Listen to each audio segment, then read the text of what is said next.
Suikoden II is one of the greatest RPGs on the PS1, no, of all time. In fact, it's way better than Final Fantasy VII. What?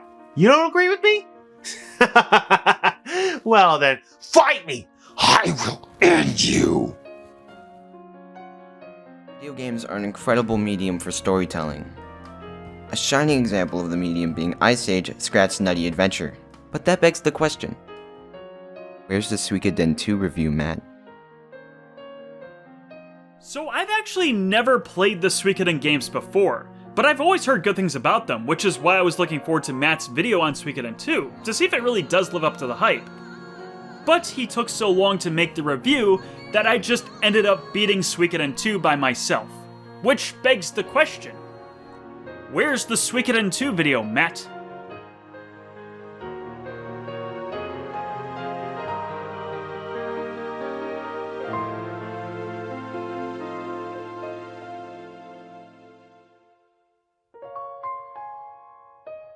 Where's the Suikoden II review, Matt?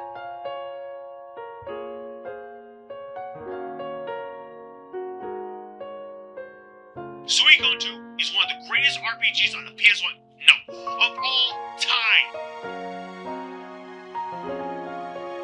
Where's the Suikoden II video, Matt?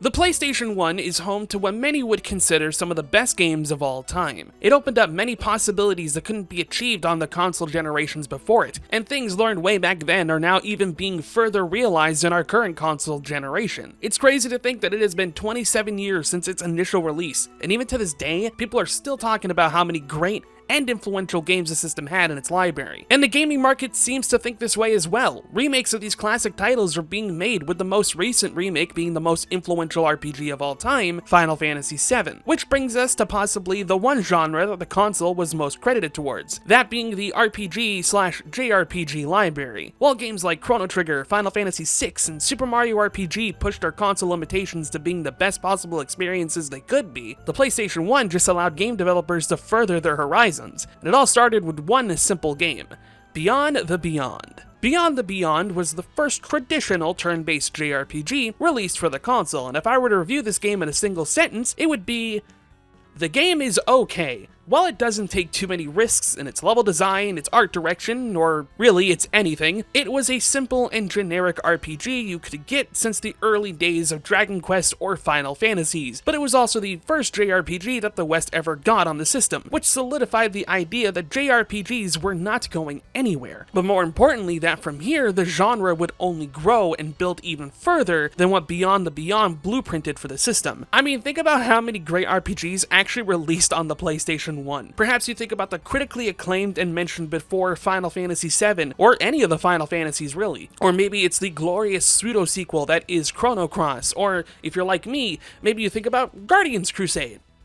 Okay, maybe you don't. Chances are you think of the groundbreaking story-driven Xenogears, or Legend of Dragoon, you know, the Final Fantasy killer. The point is that the PlayStation 1 was home to many games in the genre, and arguments can be made that it is still the king of the JRPG. And it all started when Beyond the Beyond when released, but what's more important is what came afterwards. And if you were to ask me what I thought the most defining RPG on the system was, I would have simply responded with one game, Final Fantasy Tactics. Now, while I don't want to spend a huge chunk of time talking about this title, we do have a video to get to, it is going to help me shape my view for the topic at hand. You see, RPGs at the time were still very heavily inspired by the RPGs before. While games like Final Fantasy VII and beyond focused on more current settings than the traditional RPGs, they still followed the common tropes. Good versus evil, a chosen hero as the main character, running big vast grass-filled lands, everything you are used to. And I don't mean this in a harmful way. I mean, Lunar Silver Star Story is one of my favorite games on the system, and that is as basic as you can get with an RPG. But what intrigued me so much about Final Fantasy Tactics, and why I still hold it in high regard today, is how drastically its narrative was compared to the other Final Fantasies,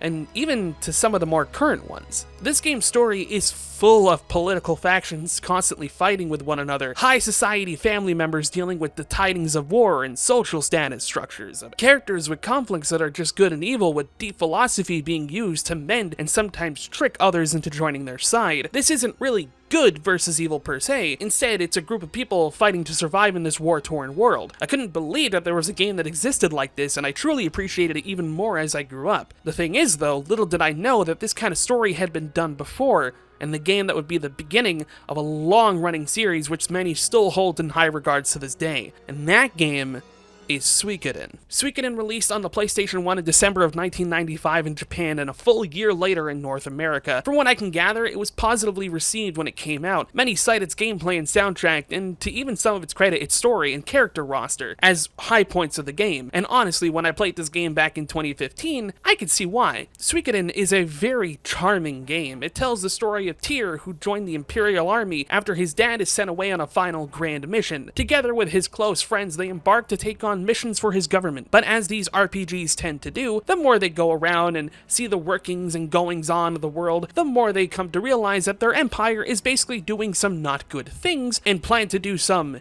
even more evil empire things. Look, it's been like 6 years since I played the game. Alright, give me a break, I don't remember everything. Tyr also comes to the knowledge of the Rune of Life and Death, also known as the Soul Eater, and after learning that he is the prophesized hero of legend, known as the Tenkai Star, he takes over an abandoned castle and gathers his 108 stars of destiny in order to bring the world to a more peaceful state. While this plot does sound simplistic in nature, I do assure you that it is anything but. See, Suikoden was smart in keeping its story simple, but its characters dynamic and interesting, which helps build the story as a more dramatic piece. Constantly throughout the journey, you meet several members of the rebellion group who provide a different view on the world that wouldn't be known to the hero beforehand. These accounts often shift the party's perspective and ultimately lead them down the path they end up choosing, but it all feels rather natural and organic, especially with Tyr and his close family members like Remio. Coupled with a simple to understand yet thoughtful to master battle system and gorgeous music composed by, I'm going to screw this up, Miki Hikishino, along with others helping along,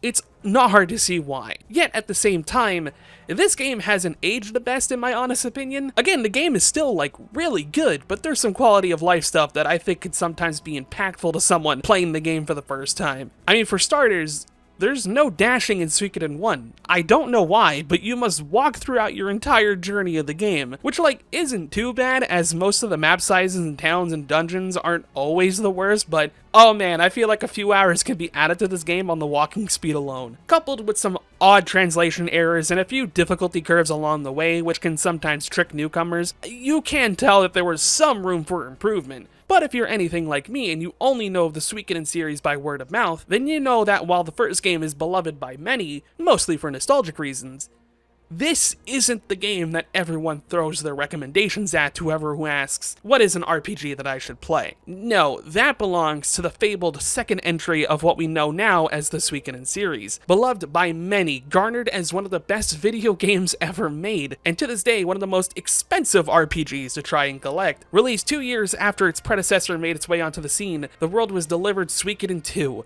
a game which would find its way to the hearts of many. And finally, after 10 plus years of being told to play it, it finally met its way to my heart as well.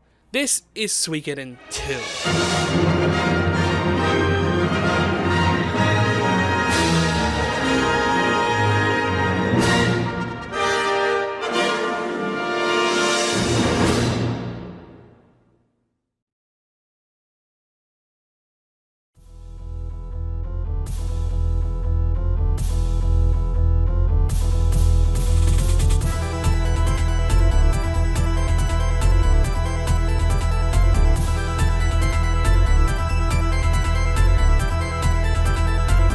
Suikoden II is much like its first installment, sticking with the tried and true 2D pixel art style for its graphics department, and I gotta say it looks both wonderfully fantastic, and yet sometimes dull and boring. Now don't worry, the parts that I think look uninteresting and sometimes downright, well, basic, are far and few between. And even I'll admit, most of it takes place at the start of the journey, which does make sense. You want to start off nice and slow before getting to your more epic settings and locations, so I can forgive it for that. While the beginning of the game has plain forests and mountains and ruined dungeons galore, the later parts of the game will feature some more grandeur locations with beautiful set pieces and atmosphere, which is also helped by the fact that this game finally features a run button, so being able to get through these locations is no longer a chore. But of course, with more movement options, this does come with one of my least favorite aspects of Suikoden II, and that is the dead ends that can be found in these dungeons aplenty. Now look, I get that not every area in a location needs to have something at the end of this corridor, but like, sometimes it just sucks to go one way and get a dead end with nothing multiple times, especially when an encounter can just sneak up on you. Luckily though, the step encounter in this game is not as horrible as it is in some earlier RPGs. All this to say really that Suikoden II has some pretty cool locations, and even some of the more boring ones are still pretty okay and don't last too long, so that's pretty good for me. Of course, dungeons and locations aren't the only thing that make up Suikoden II. Arguably, its biggest component is also the component that I think people fear the most, and that is recruitments. Alright, so for those who don't know, the Suikoden series is probably most well known for the fact that each game has a variety of cast and characters that they can recruit to their own army to help them fight for their cause. This can go from getting people for your battle parties, which you can take on your journey through dungeons and boss fights. Then there are ones that'll help you build up your castle's interior and supply run. Recruitments can range anywhere from opening a shop to opening an inn to even being a map maker or a fast traveler. The variety of people you will recruit in your army is wide and large, and let me be blunt, you will miss most of them on your first playthrough. And it's here where I will give praise yet disdain towards this feature. Now before I get into it, the way in which you would ask someone to join your army is pretty simple. Chances are that during your journey, you will meet a character with a portrait when they speak. This is usually a pretty good sign that not only is this character important to the story, but that they could be recruited to your army. This sounds pretty simple and rewarding for those who want to be a bit extra investigative when visiting new locations. However, some of the requirements for recruitments are so batshit insane that I will have no doubt in my mind that you will need a guide for either back then or even in today's time in order to find every single member. I mean, for heaven's sakes, there's this one ally that you can recruit to your party, but it is only at a specific moment in the game where, and I'm not even kidding, you need to have a full party of women outside of the main character, and you would need to head to a screen to even trigger the event. Now, in some fairness, this is somewhat hinted at with some dialogue that you get from some of the NPCs around the area, but it's still pretty whack. Or there's even some party members that will require certain items that unless you have the right item before a certain point, there's a chance of missing them completely because they need that one required item. And if you don't have it, well, GG, shake Konami's hand. But once again, I will say that within these requirements, there will also be moments in the game where you can work around it, so you can get the specific things needed for that recruitment. So while not entirely unfair, I will still stand that some of these methods can be a pain in the ass for first-time players, just even trying to find everything that they can on their first playthrough. Something that feels like it needs a guide in order to 100% always feels a little iffy in my eyes, but considering how this was just kind of the thing that mid-90s RPGs were doing, I can't say I'm entirely surprised. Just as an outsider looking in, it can seem tedious, but if you got a good spoiler-free guide or a good let's play by your side, you should be okay. Unlike this fucking minigame, which is not okay, so help me God, I will murder the person who decided to program this minigame. Okay, murder is a strong word, but I'm gonna write a very mean letter towards you, sir, or ma'am. Well, I guess this is as good a segue as any, but yes, outside of Suikoden's typical battle system, which we will get to in just a little bit, don't you worry, this game is jam-packed with minigames galore. This could be anything between a gambling minigame to a straight-up duel between Tyr and whoever just decides to throw hands. It is a more flashy version of rock, paper, scissors, all things considered, with a lot more flair to it, with certain phrases that'll tell you what the person is gonna do so you'll be able to act accordingly. You know, if you've played the game before. But I will admit, it's fun. You know, unlike losing your money. And I was debating whether or not I would include this section here, but I feel like it's the perfect place to put it because, as in some ways, I do look at this as a minigame, but Suikoden II does have a different style of combat that is unlike its turn-based system. And you may be asking yourself, well, what is it? Well, it's very simple. It's a Fire Emblem. Yeah, for some reason, during battles against armies, Suikoden decided that it should be a tactical RPG, and I'll be honest, I don't like these parts of the game too much. Now, don't get me wrong, they are fun and fine for the most part, but a lot of it is just extra stress for me, and coupling that with some very long battle times, I hate it. Much like Fire Emblem, if you have a unit that is an important character attached to the story, there is a good chance that that character just may not come back. Like, they could just straight up die, and considering you need all 108 characters in order to do a complete roster run of the game, it can be quite tedious. I reset a lot. With careful and thoughtful planning, these can be completed without any worry, but for someone who sucks at tacticals RPGs, this was not a fun time for me. If anything, it just kind of breaks up the pace of the game, and it really feels like it's just here because reasons? But hey, if you like him, that's cool. I'm glad it caters to you. Okay, so this is the part where I finally talk about the battle system, right? Okay, good, because oh boy, do I got quite a few things to talk about this battle system. Well, I think it'll be easier to talk about the simplest parts of the battle system, so let's get started with that. Suikoden II is your old school traditional turn-based RPGs. You got your characters on one side and the enemies on the other. It seems pretty simple at the start, and honestly, it's pretty simple altogether, at least on the surface. There's a bit more to this battle system than meets the eye, and it all starts at the character positioning. So much like other RPGs, this game does feature a front and back row system that is based on where your units are placed. But see, the system behind this is due to the characters themselves. When you get a new ally that'll join you in battle, typically you will see an S, an M, or an L on their profile. This stands for small, medium, and long range. Basically, this is going to determine where you're going to be placing that party member on the battlefield. If, for instance, a member with an L in their name can only attack while being in the back row, and as you probably guessed, short range can only attack from the front, and medium range can go anywhere. This is a really interesting mechanic as it could help you decide on who you want to bring along during certain sections of the game, but this is also a system you'll have to play around as well. Sometimes characters will join as guests, and they have to be put in their specific locations, which will have to make you switch up your party formation just to build around that said character joining. This isn't that bad a thing, it just adds more thinking that in the long run won't really matter too much as long as you're careful about leveling up all your party members. And so now that I spent a few good seconds talking about positioning of all things, let's talk about the actual battle system. So as you guessed, you can perform a normal attack to the enemy of your choosing, and if you've been wondering how the game decides who's going when, well, I wish you wait a few seconds because I'm about to get to that, you dingus. You see, Suikoden II does have a speed check system in place, but if I recall correctly, the way that it works is that at the start of each turn, the game will decide whose speed is the highest, and then it goes down from there. And that goes for both the enemies and the main party. That is, of course, unless you're using a spell, which will always take priority at the start of the turn. Which is honestly pretty fucking incredible. Knowing that I can get a heal off before anyone else takes a turn is actually amazing, and really alleviates any stress you have during a tough battle. Or, you know, you could just fucking blast away the enemy with a really powerful spell before they even get a chance to play the game. Alright, Matt, you spent a bit talking about the party members you collect throughout the game that can join in battle, but is there any real difference to who you have to have in your party?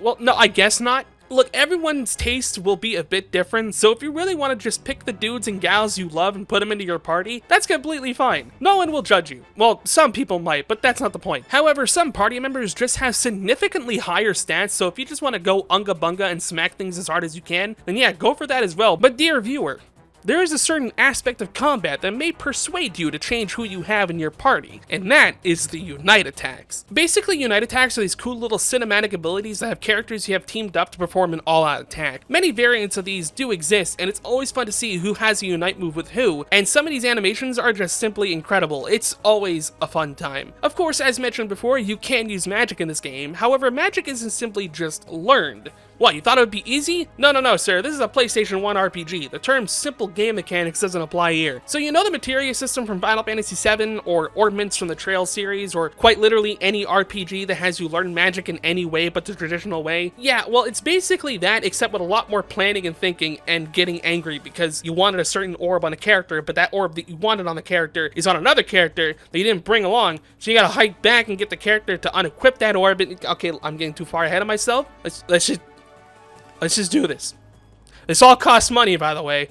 I don't like this system, as you could probably tell. Which actually coincides with another issue I have with this game, so I'll complain about it at the same time. Hey guys, real talk, this is the late 90s.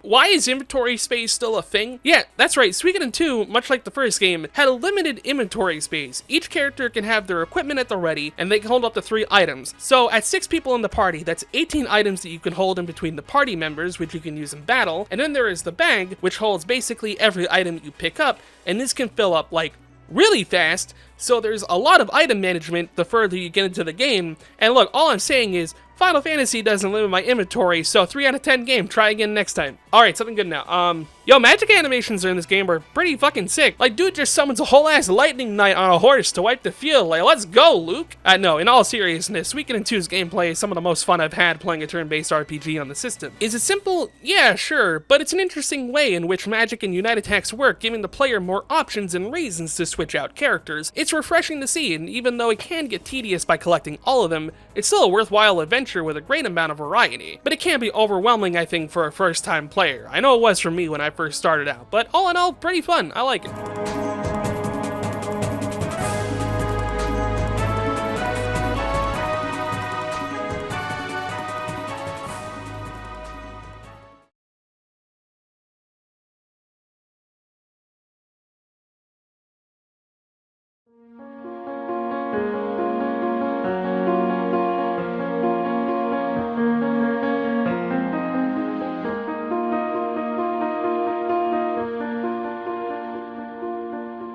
I've always said that a JRPG without a good story is like trying to make a sandwich without all the ingredients. What I mean is, a JRPG could have the best gameplay, with killer graphics and a soundtrack that is sent by the goddess herself. But if its story isn't good, there's a very low chance that I'll ever finish it. I mean, I don't finish games anyway, but let's not focus on that part right now. And I am very happy to say that Suikoden II brings that juicy story and slaps you across the face with it with a side helping of sadness and hopelessness, just every other emotion you can think of. And never forget that little pinch of betrayal that was all the rage back in the 90s. What am I talking about? Well, Suikoden II has got a good story, and let me tell you about it. But more importantly, let me tell you why I think it works so well. Oh, and also this section of the video will contain spoilers for the game's story, but I will not be covering everything in its entirety. So please be mindful when watching this video. If you have to, skip to the last chapter of the video where it's safe.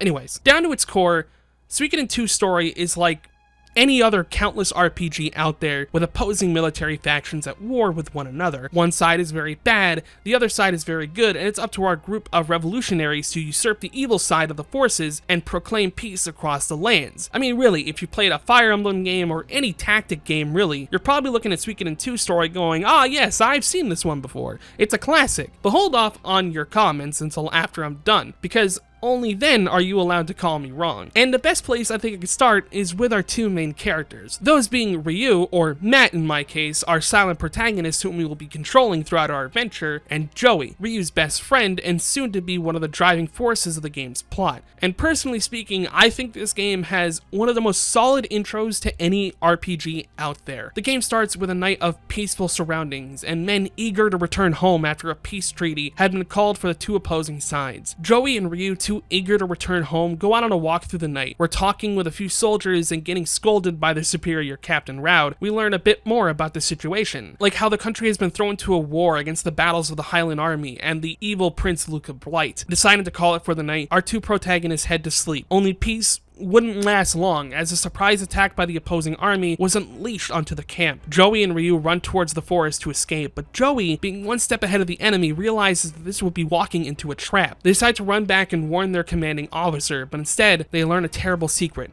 Raud, working alongside Luca Blight, had orchestrated the surprise attack and planned to blame the neighboring city in order to give reasons for them to invade and truly kickstart this war the way they want it. Ryu and Joey attempt to flee and find themselves at the top of a mountainside. They leave a mark on a nearby stone, and they promise that if they were ever to separate, that this would be the place that they would meet back up, so that they could find each other once again. Raud attempts to corner the two to stop them in their tracks, but they take fate into their own hands and leap off the edge of the mountain to the rivers below, diving straight into their paths that they'll be taking on this journey. Ryu is rescued by a group of mercenaries whose leaders, Flick and Victor, decide to hold him captive. It's not as if they distrust him or don't believe the stories that he's describing to them of what he just witnessed, but for everyone's safety, they decide to hostage him in the mercenary hideout, hoping for things to calm down. While all Ryu has to do is work for his stay, the loneliness starts to kick in, although it's not for long, as Joey is here and is ready to save Ryu. Having been saved by a family in a nearby village, Joey had discovered Ryu's location, and now the two two attempt to break out and make their way back home, which after some help from a traveling circus group, they do succeed in doing. When arriving to their hometown, Joey wants to return to his family to see his mother, while Ryu chooses to see his only remaining family as well, his sister Nanami, who upon seeing him leaps into his arms and welcomes her brother home. Although Joey's version of a happy reunion doesn't come true, instead he is mocked and belittled by his family, and they even choose to turn him in as a spy. This as well happens to both Ryu and Nanami, and in order to further pursue their plans, Raud enters the scene and tells them that Ryu and Joey are sentenced to be hanged. As the minutes close on their lease on life, they are suddenly rescued by our two mercenary buddies Victor and Flick, and they flee their hometown, now marked as enemy territory. Since they are now enemies of the opposing side, Victor and Flick tell our protagonists about the city of Muse, which acts as a home base of sorts to all those who oppose Lucas' forces. But before arriving to the city,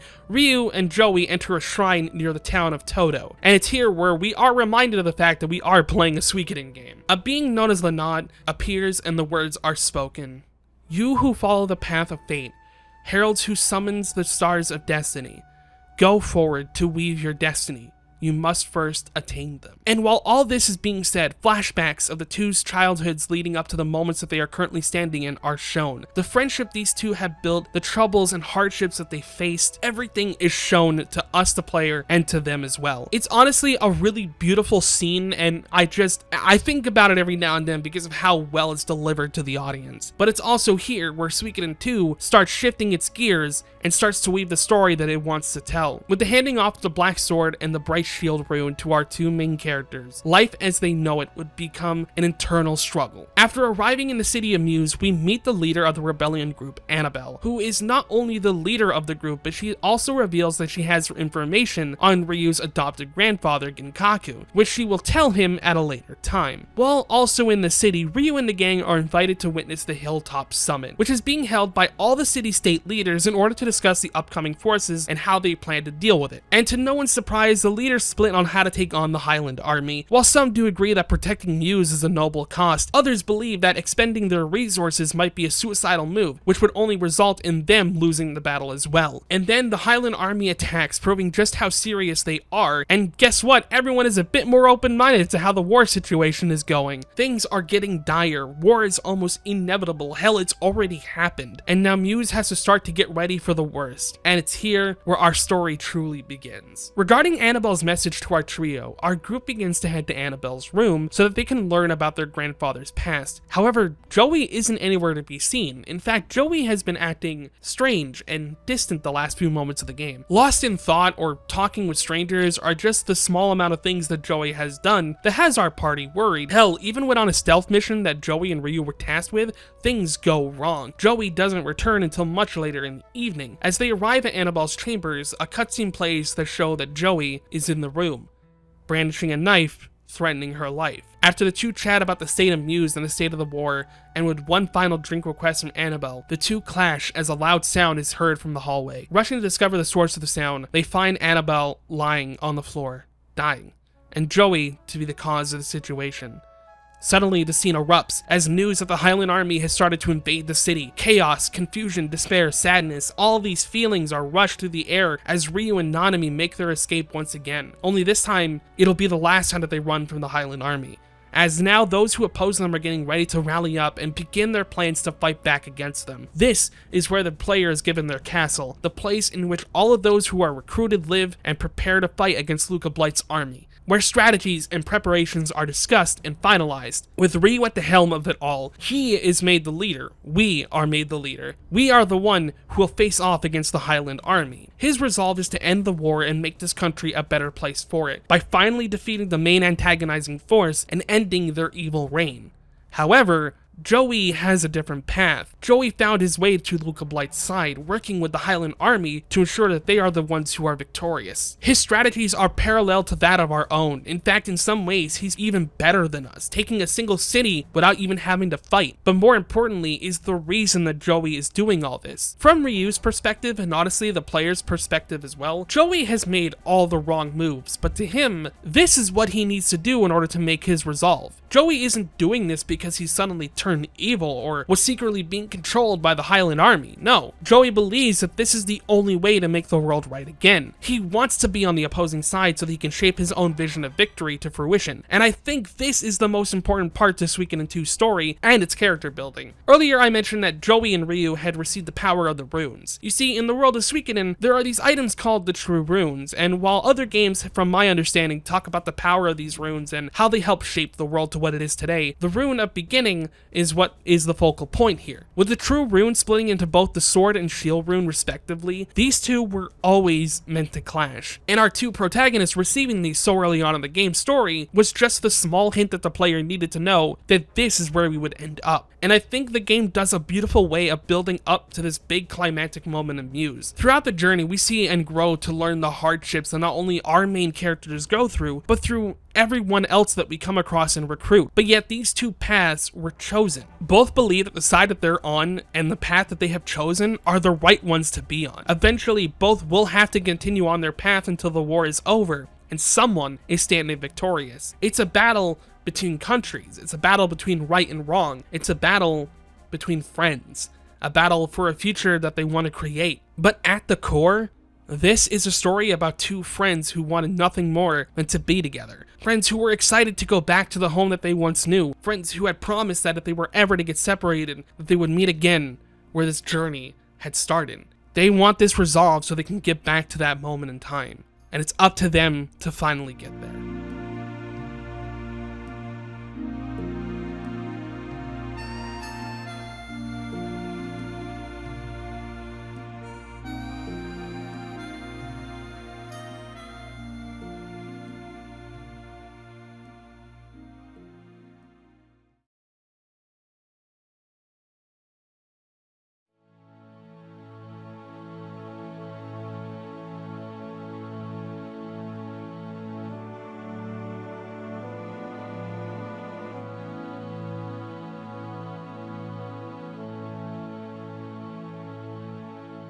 Suikoden 2 is a video game that I truly believe every JRPG fan should play at least once in their life. I mean, there is a reason that for many years people were practically yelling at me to play this game. I truly think that the way the game's story progresses and develops is one of its best defining features. I didn't really mention it in the prior parts, but the world that Suikoden 2 takes place in feels very real, with many NPC dialogues changing to reflect their current situations taking place. And many of the characters in the game that you recruit will always have some form of connections to places that you'll visit and people that you'll come across. I know the writing process for this game seems like it was a nightmare from what I've seen on other videos and websites with interviews from the series' main writer has spoken about, but the love and passion that you could see how much the game's writing offers really does show, even if the English translation isn't always the greatest, and the small gripes that I have with the game's multiple minigames and battle scenarios don't subtract to how much fun I had playing the game, with its fun and interesting battle system and its amazing story. To be completely honest, I don't know how to end the video. I wish I had some big ol' revelation and talk about how Suikoden 2 changed my life or my views on the JRPG genre, but to be completely honest, I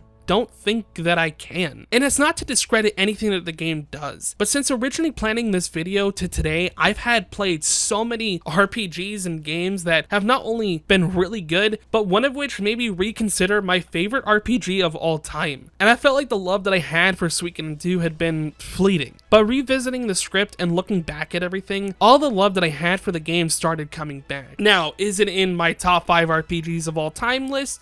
No, I don't think so. Top 10? Well, it's a possibility, but I don't think it would be. But it doesn't mean I didn't love this game, because I sure as hell did. If anything, this has made me want to give the rest of the series a shot. So, it did something right. But I can see why a lot of people would call this their favorite game of all time. It truly is a special game for the PlayStation 1, and everything it does well, it truly exceeds at. If I played this game like 10 years ago, I probably would have called it my favorite game ever made. But I will still call it one of the best ones that I've played. And if you were much like me and you put this game off for years, I urge you to go back on that feeling and play it. It is very much worth your time, as it was very much worth mine. It's a game that I will not forget for a very long time, and I hope my thoughts and feelings on the game were able to be heard throughout this video. And with that, I can finally say that the Suikoden II review has reached its end. And much like how I felt when I first finished Suikoden II for the first time, I'm glad I finally got to get it done and release it to all of you. I hope you all enjoyed the video, and hopefully the next one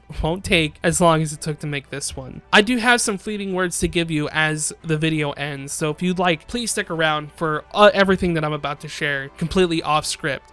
But if you want to end it here, I completely understand, and I thank you all for watching, and I really hope that I did good. I worked really hard on this video, so I hope it shows. Thank you all so much for watching, and I'll see you guys next time. Take care.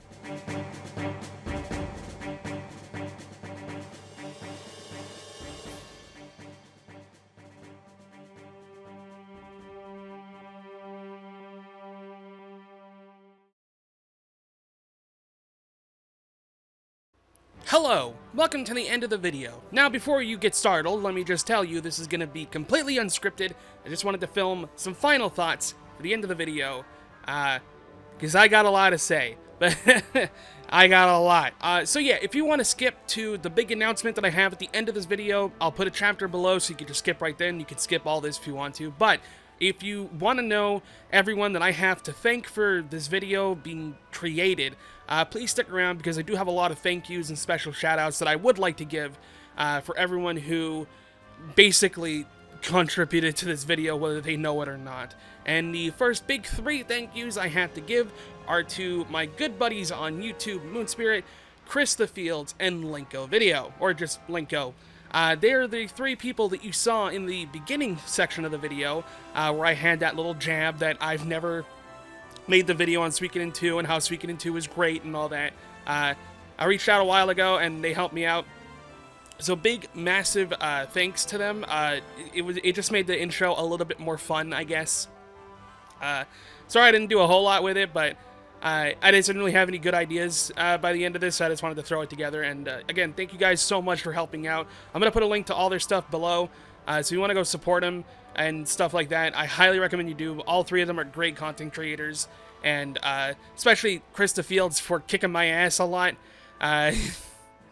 You're a real one. I also want to give massive shoutouts to anyone who's ever worked on any of the Suikoden Wikipedia pages, or like the fandom pages and stuff like that. A lot of the resources that I found for both Suikoden 2, just the Suikoden series in general, was found on there, just because, so the Suikoden fan base is genuinely one of the most like dedicated fan bases I've seen to their series. So yeah, it was really great to just have this website available. Many thanks to any contributors to there. Again, I'll leave the sites down in the description below so you can see where I kind of got the info and all this kind of stuff. Honestly, the Suikoden fan base does so much work to try to keep this series alive. It is truly heartfelt, and it's made me appreciate the series a lot more. I don't remember if I say this in the video, but this does make me want to go try out the other ones that I haven't had a chance to play yet. And it's mainly due to the fan base. Just like the Suikoden 2 revival movement and all that back in the day when Suikoden wasn't even available on digital storefronts, but all these people gathered together to like kind of keep the Suikoden fan base alive, and it's really heartwarming to see. It's really great. I truly appreciate every single one of you, and I hope I did this video some justice. Beggars can't be choosers.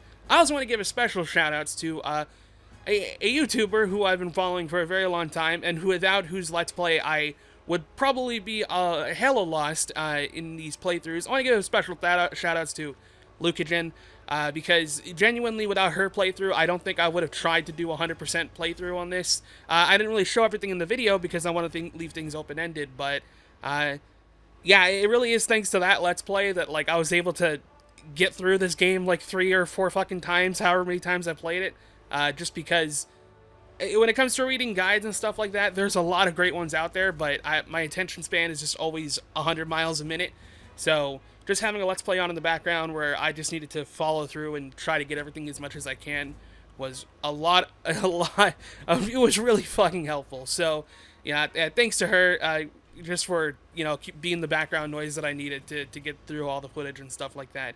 Truly appreciate it. I love your work. I also want to give a very big special shout out to my buddy, Robots on Twitter, who has done all my art for God knows how long now. It feels like a millennia. They've done all my art since like year 2 or year 3 of MinimattReviews, and I don't plan on I don't plan to stop commissioning them for any of the future work that I plan on doing as well, because they are just a blast to work with, and they have been a friend of mine for a very long time. So please go follow them on Twitter.